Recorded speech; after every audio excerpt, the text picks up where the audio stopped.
Weak men run to the bathroom every 15, 20 minutes. They get a little nervous, they gotta go take a crap, they gotta go take a piss. Okay folks, welcome to today's presentation, How to Alpha Male, a manly spiritual guide into mandom, featuring my cat, Barbara, apparently. Step 1, no pee-pee, okay? No. Step number 2, no poo-poo. There's an overwhelming amount of these like alpha male marine fighter pilot looking dudes posting these horrible takes and selling man courses these days. I don't think I'm selling you anything new in that regard, but to me, this dude stands out above the rest because no one does a better job of selling himself to his target audience as this really big, tough, macho alpha male leader, while also simultaneously revealing to us normal people that he's just a very troubled, sensitive, scaredy cat. Women now want to be the warriors. They want to act like they're protectors, the tough guys.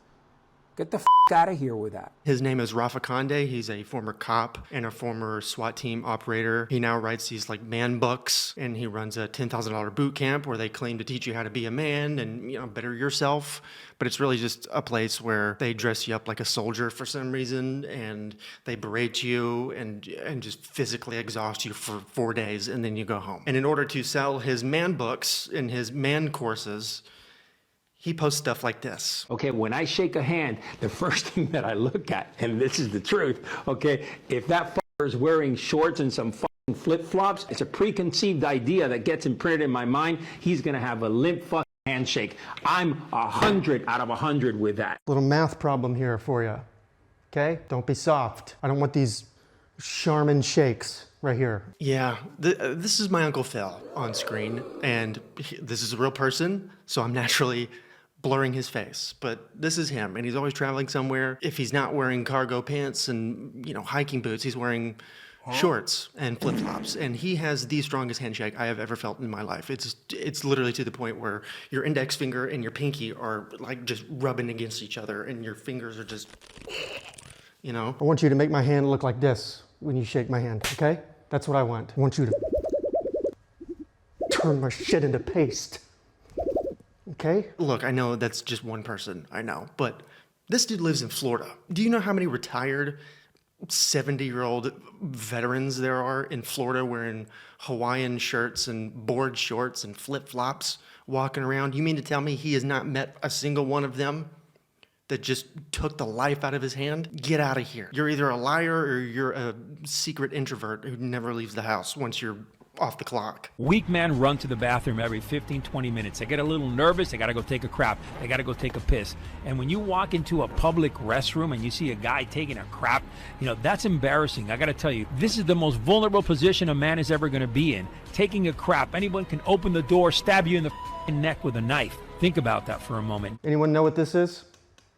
That's my poop from this morning. My colon cuddled this one for 18 days. Man! Yeah, first of all, he got a lot of criticism for this video, so he deleted it, which doesn't seem very alpha male to me. I thought your website said that you're supposed to lead with conviction. You're supposed to believe in your beliefs, and you're supposed to lead with courage and all that stuff. Did our feelings get hurt? You're a Christian alpha male on top of it. You think when Jesus was running around doing his teachings and the Pharisees were plotting his death, do you think he whipped out his phone and was just like, let's delete that tweet? No. Second of all, pooping is scary. What if somebody attacks me? What kind of alpha male ideology is that? You're vulnerable when you're pooping. You always have to be ready for an attacker. You have PTSD. That's what that is. And third of all, how many people do you know get jumped while pooping? When have you ever turned on the TV and see a news anchor be like, a local Minneapolis man was stabbed to death while in the toilet at the Mall of America this morning. Police say that Edna Watney, a 72-year-old male, was pooping when a masked intruder broke the stall door down and initiated the attack. Our local Channel 7 correspondent, Mike Schmidt, is live here on the scene for us here. Mike, By the way, do folks exhaust you? Do you ever find yourself needing to block out the globe around you? Well, thankfully, this video is sponsored by Raycon. There are a lot of lunatics that I cover on this channel, and there's a lot of lunatics in the news right now. There are many times throughout the week where I just need to, get some good old shut ear. So I'll grab my Raycon earbuds and jam some music when I take my work breaks. And if you guys know me, you know that the only thing I listen to is heavy music, so the B-roll that's on screen right now is a bit deceptive. I use Raycon's bone conduction headphones specifically because they stay off the ear and they send sound through vibrations in your bones. Yes, your bones. This keeps me aware of traffic and everyone around me while also getting crystal clear sound. They've also got 13 hours of battery life, they're waterproof and dustproof, and they're no bud fit, so they don't slip around all over the place, which is perfect for me when I'm out there moving and grooving. The bone conduction headphones are perfect for refreshing your routine this spring, and they're running a spring sale right now. Go to buyraycon.com/PoynterBC to get 20% off. That's buyraycon.com/PoynterBC. Thank you to Raycon for sponsoring. Anyway, let's switch gears a little bit. In addition to potty intruders, there's another group of people that this man is threatened by. Women. Shock. You have to consult with your wife about simple things in life. There's a big problem. If you have to consult your wife about certain business decisions, about certain things that you're going to do to better yourself, there's also a problem there. Yeah, don't tell her small things like, I'm starting a company. Don't tell her little tiny bits of news like, I'm about to do something that's going to really turn my life around. Don't do that. I actually have a theory here. I think this is him telling his audience, do not tell your wife that you're buying my $10,000 man course because she's rational and she's going to say no. And I don't like that because I want your money. I really think he's like planting the seed there. The bottom line is this: when your wife has to work, that's on you, and you need to do better than that. I would say nearly 80% of the women out there are working not because they want to, but because they have to. Yuck. I think that you are a loser if your wife has to work to bring in money into your household so you can both survive. That is not the way of the warrior. That is not the way of a manly man. His wife, if he's okay with it, sure, she can go out there and work and have a career. If that's what she chooses and you agree with it, that's fine. Okay? Not my cup of tea, but hey. Yeah, calling someone a loser and then feigning non-judgment on that person in the exact same breath is a very bold move. And by bold, I mean stupid, because what? Did you forget how you started the sentence? Did you forget how you started the Instagram reel that you're doing? I think he did. And also, he's essentially saying that women are wrong for doing something that they want to do. I know that you only have one life to live, and we're only here for a limited amount of time, and you have many goals and things that you want to achieve in your life, which, if you want to go for it, fine, no judgment here, but you're wrong. You shouldn't be doing it, which is crazy. It's crazy. It's crazy. But somehow he gets even crazier. A woman who drives a man around, that is as bad as you can absolutely have it. Now, men will argue with me, well, I let my wifey drive me around. Listen, if you are a protector, the fact that you are sitting in the passenger seat just shows weakness across the board. A man needs to be in charge. You should never have a mindset where you're letting your woman lead you around. That is weakness at every level, and that's going to lead you to be 100% a beta male. Look at this. You guys don't want to be a beta? You don't want to be a beta? Look, they can't even buckle their seatbelt properly.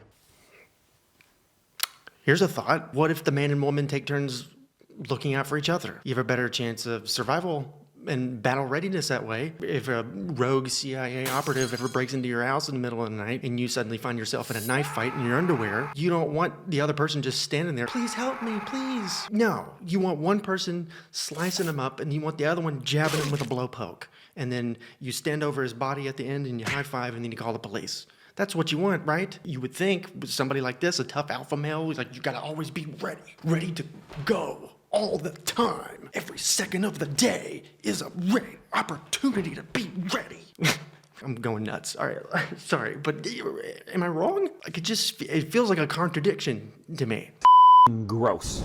Women now want to be the warriors. They want to act like they're protectors, the tough guys.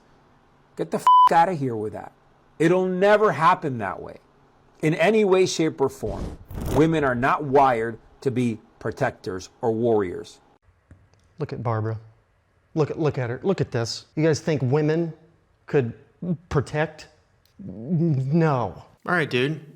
Did you say this to the women that you worked with on the police force? Would you say this to people, like women who are fighting overseas? Would you say it to female veterans? Like when you were a SWAT team lead, okay, and you addressed the whole team and were like, hey, thank you to our first responders and our team for a flawless mission execution, except the women, you shouldn't even be here right now. Like, what did you say to them? Yeah, all this stuff that he's saying, they're just social rules. They're social rules, but they're not hurting anybody else. And yet he's so threatened by them that it's just manifesting into like these weird rules that have never been muttered by another human being ever. And don't get me wrong, social rules are needed. We all judge people from time to time when they engage in things that most folks they consider as harmful. How do you think I got my career? But if your whole identity is wrapped up in policing people on harmless things, like their quirks, their lifestyle choices, and harmless ways that they run their household, you are a scared, frightened, and petrified little boy. And if you have to hold on to your colon for dear life so that you don't shit in a public bathroom in fear of a masked intruder coming in to take you out while you're on a toilet, you're undiagnosed. Now moving on to something that I think is an actual harmful threat. People are marrying AI chatbots. This is real. This is a real thing, and it's way more common than I originally thought. So click the box in the top left-hand corner, and I will see you over there. Okay, that's my time. Toodles.